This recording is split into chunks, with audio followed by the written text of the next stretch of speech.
एक बार एक ऋषि के मन में ख्याल आया कि पाप धोने के लिए सभी लोग गंगा में स्नान करने जाते हैं। ऐसे में सारे पाप गंगा में ही समा जाते हैं। इस तरह तो गंगा भी पापी हो जाएंगी। उस ऋषि ने यह जानने के लिए कि आखिर पाप जाता कहाँ है, तपस्या की। तपस्या करने के फलस्वरूप देवगण प्रकट हुए। तब ऋषि ने उनसे पूछा कि गंगा में जो पाप धोया जाता है वह कहाँ जाता है। तब भगवान ने कहा कि चलो गंगा जी से ही पूछते हैं इस बारे में।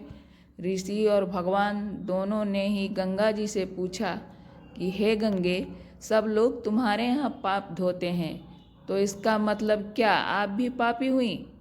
तब गंगा ने कहा कि मैं कैसे पापी हो गई, मैं तो सभी पाप लेकर समुद्र को अर्पित कर देती हूँ। इसके बाद ऋषि और भगवान समुद्र के पास गए और उनसे पूछा कि हे सागर, गंगा सभी पाप आपको अर्पित कर देती है, तो क्या आप भी पापी हो गए?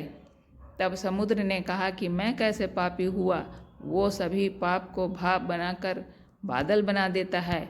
अब ऋषि और भगवान दोनों ही बादल के पास गए। उनसे पूछा कि हे बादल, समुद्र पापों को भाप बनाकर बादल बनाते हैं, तो क्या आप पापी हुए? बादलों ने कहा, मैं कैसे पापी हुआ, मैं तो सभी पाप को वापस पानी बना देता हूँ और धरती पर बरसा देता हूँ। इससे ही अन्न उपजता है, इसे ही मानव खाता है।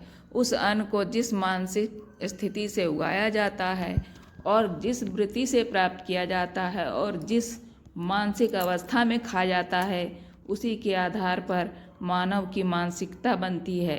यही कारण है कि कहा जाता है कि जैसा खाए अन्न वैसा बनता मन।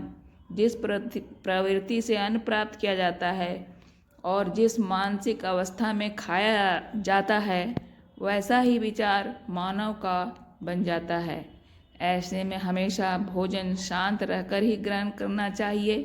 अन्न जिस धन से खरीदा जाए वह धन भी श्रम का होना चाहिए। आपको ये जानकारी कैसी लगी हमें कमेंट करके ज़रूर बताएं। साथ ही साथ सब्सक्राइब कर बेल आइकन को भी प्रेस कर दें। धन्यवाद।